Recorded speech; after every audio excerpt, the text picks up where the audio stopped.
প্রিয় বন্ধুরা, আজকের ভিডিওতে বলতে চলেছি লাভ ম্যারেজ ও অ্যারেঞ্জ ম্যারেজের সব রকম সুবিধা ও অসুবিধা। প্রত্যেকের বিয়ের বয়স হলে বিয়ে নিয়ে বিভিন্ন চিন্তাধারা মাথার মধ্যে ঘোরে।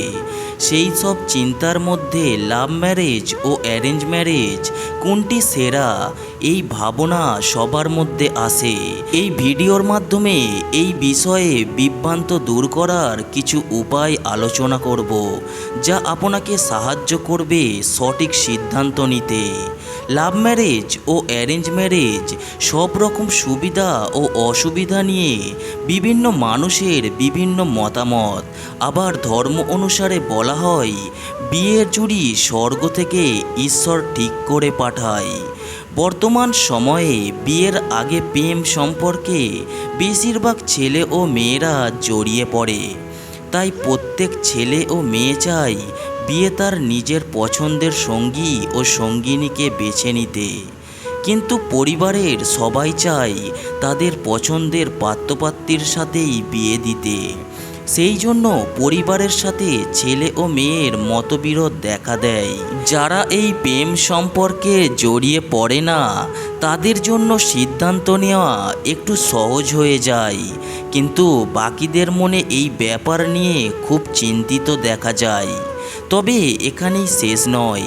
লাভ ম্যারেজ ও অ্যারেঞ্জ ম্যারেজ কোনটি আপনার জন্য সেরা, এটি আপনি তখনই জানতে পারবেন যখন আপনি এদের কিছু ভালো ও খারাপ দিকগুলি জানতে পারবেন।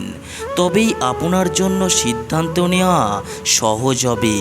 প্রথমেই বলবো লাভ ম্যারেজ করার সুবিধা। বর্তমান সমাজে লাভ ম্যারেজ সম্পর্কে কেউ অজানা নয়, এমনকি এই বিষয় তা এখন সবার কাছে জনপ্রিয়তা পেয়েছে। লাভ ম্যারেজের ভালো দিকগুলি হলো, লাভ ম্যারেজে ছেলে ও মেয়ে দুইজনের বিয়ের আগে থেকে একে অপরকে জানে, আগে থেকে মন দেওয়া নেওয়া হয়ে থাকে, তাই নিজের মন পছন্দের সঙ্গী সঙ্গিনী পেয়ে থাকে। প্রেম, ভালোবাসা ও বিয়ে সব কিছুই বিশ্বাসের ওপর ভিত্তি করে চলে। সেই জায়গায় যদি একে অপরকে বিশ্বাস করে নিজেদের জীবন সাজিয়ে নিতে চাই, সেটা অবশ্যই অ্যারেঞ্জ ম্যারেজের থেকে ভালো। প্রেম একদিনে হোক কিংবা দীর্ঘদিনের হোক, প্রেম বিবাহতে একে অপরের সাথে বোঝাপড়ার সম্পর্ক বেশ ভালো হয়। ছোটোখাটো সমস্যা নিজেরাই সমাধান করার ক্ষমতা রাখে। দুইজন দুইজনের দোষ গুণ, ইচ্ছা অনিচ্ছা, ভালো লাগা খারাপ লাগা, এইসব বিষয়ে একটা সিদ্ধান্ত ধারণা থাকে, যেটা বিবাহ জীবনের জন্য অত্যন্ত গুরুত্বপূর্ণ। নিজের জীবনসঙ্গী বা সঙ্গিনীর মধ্যে কি কি গুণ থাকা প্রয়োজনীয় তা দেখে নেওয়ার সুযোগটুকু ছেলে মেয়েদের মধ্যে থাকে, যার ফলে ভবিষ্যতে ভুল বোঝাবুঝির প্রবণতা কমে যায়। বর্তমান সমাজে পণ লেনদেনের প্রথা এখনও রয়েছে, সেই বিষয়টা সমাজের জন্য খুবই খারাপ। তাই প্রেম বিবাহ করলে পরিবারের বড়রা এই বিষয়ের প্রতি চুপই থাকেন। তাই লাভ ম্যারেজ করলে পণ নিয়ে কোনো ঝামেলা থাকে না। এরপরে বলবো লাভ ম্যারেজের অসুবিধা। প্রেম ভালোবাসা করে বিয়ে করলে সব দিক থেকে এর সুবিধা থাকে না, কিছু ক্ষেত্রে ব্যতিক্রমও হয়ে থাকে, এগুলিও জানা দরকার। প্রেম করে বিয়ে করলে সবার ক্ষেত্রে পরিবারের সাপোর্টে থাকে না, ফলে ভালোবাসাকে পেতে গিয়ে নিজের আপন পরিবারের কাছে পর হয়ে যেতে হয়।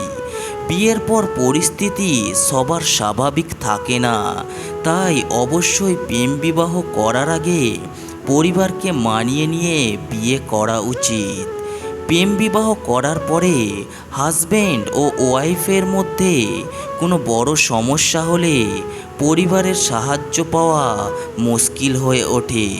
বিয়ের আগে ছেলে ও মেয়ে একে অপরের সাথে মেলামেশার কারণে একে অপরের প্রতি সম্মান থাকলেও একে অপরের প্রতি যে ভয়, সেই ভয় কিছু ক্ষেত্রে অনেকটাই কমে আসে, যার কারণে ছোটোখাটো ঝামেলা লেগে থাকে। লাভ ম্যারেজ একে অপরকে বিশ্বাস করে ও অনেক আশা নিয়ে তবেই সিদ্ধান্ত নেয়, কিন্তু বিয়ের পর সেই আশা ও বিশ্বাস এর একটুও একদিক ওদিক হলে নানা রকম ঝামেলা হতে পারে, ভুল বোঝাবুঝি হতে থাকে। এই কারণে সম্পর্কের মধ্যে ফাটল লাগতে পারে। বিয়ের আগে যদি প্রেম সম্পর্কে কোনো রকম ফিজিক্যাল রিলেশন হয়ে থাকে, তবে বিয়ের পরে একে অপরের প্রতি সম্পর্কের আকর্ষণ কমে আসে। এটা সবথেকে খারাপ দিক লাভ ম্যারেজের জন্য। এবার বলবো অ্যারেঞ্জ ম্যারেজের সুবিধা। সম্পূর্ণ দুটি অচেনা ও আলাদা পরিবারের মধ্যে শুধুমাত্র কথোপকথনে ও বিশ্বাসের ভিত্তিতে হঠাৎ করে গড়ে ওঠে, ফলে সহজে কেউ কাউকে ভালোভাবে চিনতে বা বুঝে উঠতে পারে না। একটা লম্বা সময় লেগে যায় স্বাভাবিক হয়ে উঠতে। বেশিরভাগ অ্যারেঞ্জ ম্যারেজ এইভাবেই হয়। পারিবারিক বিবাহতে যেহেতু পরিবারের সবাই বিয়েতে অংশ নেয়, তাই সবাই বিয়ের আনন্দ উপভোগ করতে পারে। বাবা মা পরিবারের সবাই এর সমাজের মান সম্মান বজায় থাকে ও তাদের মনে হয় তাদের দায়িত্ব তারা পালন করতে পেরেছে। প্রেম বিবাহ করতে গিয়ে অনেক সময় ছেলে ও মেয়েরা প্রেমের অন্ধকারে ডুবে গিয়ে জীবনে একজন ভুল সঙ্গীকে জীবনে ডেকে আনে ও পরে নানান সমস্যায় জীবন কাটে। দেখাশোনা করা বিয়ে যেহেতু পরিবারের সবাই মিলে উপযুক্ত পাত্রপাত্রীর সন্ধান করে, তাই তারা ভালোভাবে খোঁজ করে, তবেই বিয়ের জন্য হ্যাঁ করে। পাত্র ও পাত্রীর বাবা মা এবং পরিবারের অন্যান্য সদস্যরা একত্রিত হয়। একজন সর্বগুণ সম্পন্ন নারী বা পুরুষের হাতে তুলে দেন তাদের বাড়ির মেয়ে বা ছেলেকে। অ্যারেঞ্জ ম্যারেজতে যেহেতু দুটি পরিবার একসাথে মিলে বিয়ে ঠিক করেন, তাই বিয়ের পর দুই পরিবারের মধ্যে আত্মীয় বাড়ে ও ভবিষ্যতে বিবাহ জীবনে কোনো সমস্যা হলে পরিবারের সবাইকে পাশে পাওয়া যায়। বর্তমান সময়ে ছেলে ও মেয়েরা স্বাধীনভাবে বাঁচতে গিয়ে বিয়ে না করে অন্যান্য পথ বেছে নেয়, ফলে নিজেরাই নিজেদের জীবনকে বিপদে ফেলে। তাই পরিবারের উচিত সময় থেকে বিয়ে করিয়ে দিয়ে ছেলে ও মেয়েদের জীবনে ভুল হতে দেয় না।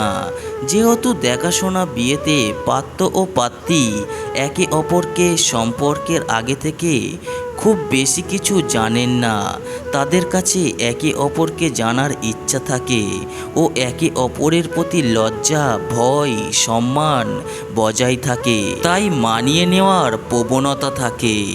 অ্যারেঞ্জ ম্যারেজের অসুবিধা।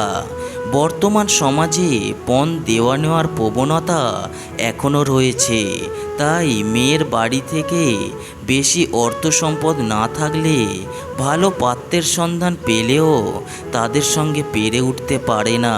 বিয়ে হয়ে গেলেও গৃহবধূকে হিংসার শিকার হতে হয়, স্বামীর বাড়িতে নির্যাতিত হতে হয়, যা অত্যন্ত জঘন্য ব্যাপার আজকের দিনে।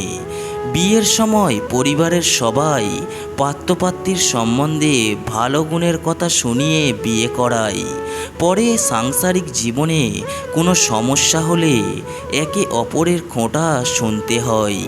এর শিকার বেশি মেয়েরাই হয়।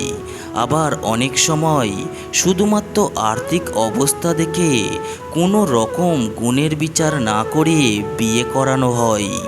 সেখানে একে অপরের সাথে মিল না করতে পারলে মানিয়ে নিতে কষ্টদায়ক হয়।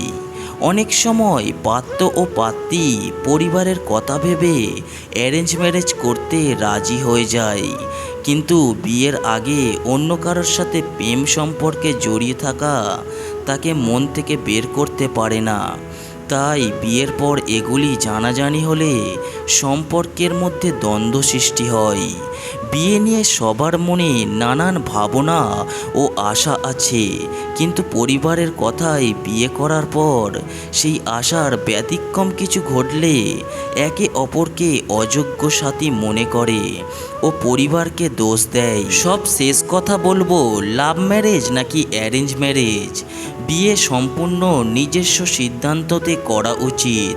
সেটা প্রেম বিবাহ হোক আবার পারিবারিক দেখাশোনায় বিয়ে হোক, বিয়ের জন্য নিজেকে তৈরি করেই তবে বিয়ে করা উচিত। আমার মতে বিয়ে নিজের পছন্দের হোক আর পরিবারের পছন্দের।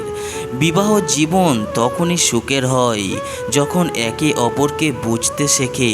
হাজার ভুল বোঝাবুঝি হলেও মানিয়ে নেওয়ার ক্ষমতা আর মানসিকতা থাকে। দিনের শেষে কাজের পর একে অপরের হাসি মুখের জন্য অপেক্ষা করে। একে অপরের ভালো লাগাকে গুরুত্ব দিয়ে সারা জীবন একসাথে বাঁচার পরিকল্পনা করতে হবে। বৈবাহিক জীবন নিয়ে যে যাই কথা বলুক, শেষে স্বামী স্ত্রী দুইজনকেই সংসার করতে হবে। তাই কারোর ভবিষ্যৎ দেখা আমাদের উদ্দেশ্য নয়, আমাদের উদ্দেশ্য আপনাকে সঠিকভাবে গাইড করা ও সঠিক সিদ্ধান্ত নিতে সাহায্য করা। ভিডিওটা যদি ভালো লাগে অবশ্যই একটি কমেন্ট করে যাবেন এবং এই চ্যানেলে নতুন এসে থাকলে চ্যানেলটি সাবস্ক্রাইব করে পাশে থাকবেন।